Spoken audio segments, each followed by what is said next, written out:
When it comes to alternative SERPs like local listings, a lot of SEOs are like, hey, come on, it's just, that's not, you can't, A couple of weeks ago in the local SERPs, we've seen a lot of them do this.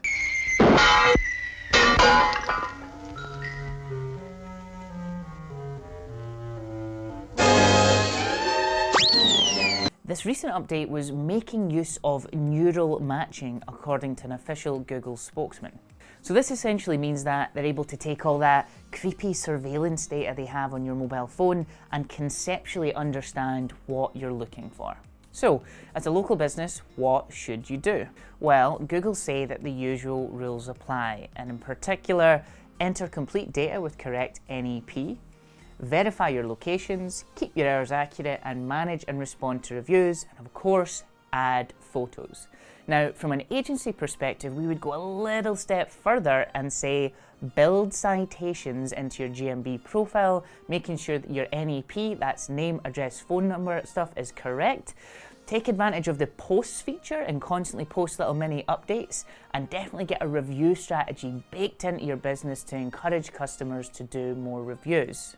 And here's a nice little extra one. With the ability to now follow local guides, I would find the verified local guides in your area and then pay them to review your place. Because the thing is, it stands to reason, if someone is a highly followed local guide and they give you 5 stars, even if it doesn't count to actually push your rankings, you're going to be exposed to much more customers, and that's going to help your local listings anyway. So digging into the documentation, Google say relevance, distance, and prominence are the 3 big things for GMB rankings. So you get the relevance for optimizing the profile with the right keywords, you get your service area defined properly, and then it's up to you to get as many citations to increase your prominence as possible. So if you're kind of scratching your head working out, well, what are citations? Essentially, it's just when your business is mentioned with your name, address, and phone number in another business directory. You can use a tool like Moz Citations, Yext, or Bright Local to help you build them up at scale. A recent SERP position study shows that position 1 in the SERPs gets you 19% of views and 28% of clicks. On hearing the news, most SEOs were like,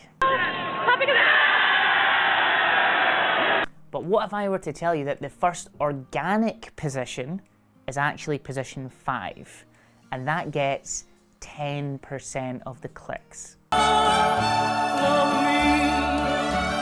So the study says the first 3 positions get over 59% of the clicks. It also says that fact finding and navigation queries get 5% of clicks. It's slightly better for research-based tasks, which get about 20% of clicks that are below the fold. So it's very much looking like a winner-takes-all scenario in Google search at the moment. But here is your silver lining. The study was conducted on 471 queries. Fifth floor problem. Not in my house. Nice try, Nielsen. If you want a higher CTR, then maybe just don't optimize for those 471 queries. No, I'm only kidding. But the study is quite interesting. It compares 2006 SERPs to present day, and it comes up with a theory about pinball viewing, which is essentially because the SERPs are so different, users, instead of just scrolling up and down, are going from side to side now. And because all of these different things like rich results are coming up, it's making it much more visually attractive in drawing people's eye. So when search results pages contain complex and visually attractive elements, users are more likely to be drawn to those elements and distribute their attention across the SERPs. Now, if you can make it into the top 5 positions, you've got about a 40 to 80% chance of getting much more valuable eyeballs, but that's it, eyeballs, not clicks. It's still really important to appear within the first page of results, since people aren't likely to click through to the second page at all. So when it comes to it, if your strategy dictates that it's a good idea, then try and put some of these non-traditional elements into your site itself so you can actually get these things bubbling up into the SERP. So I'm talking about using things like schema for your FAQs and just marking up the page so you get a lot more rich results. But be warned, if the SERP answers the question and you get no clicks, your impressions will go up, but your clicks will actually stay the same, because guess what? you're answering the query within the SERP and they're not coming to your page. So take that advice with a pinch of salt. When it comes to Google's pervasive surveillance capitalism tactics, the EU are like, he's climbing in your windows, he's snatching your people up. That's right, I've been recently using the Brave browser to track and block all of these trackers on a daily basis. Here are my stats for yesterday. That's right, 12,000 tracking attempts blocked in a day. I feel the exact same way about Google as Yoda feels about seagulls. I said seagulls, stop it now. And apparently, so does the EU. Reuters reported that Google is now confronting a broad examination of collection and use of data. And separately, the company's comparison shopping engine rivals have complained to the European Commission that Google's business practices continue to harm them and violate their terms of service in 2017, ultimately causing serious antitrust problems. So what does this mean for SEOs? Well, nothing really, but if your client asks, it's good to be aware of what is going on.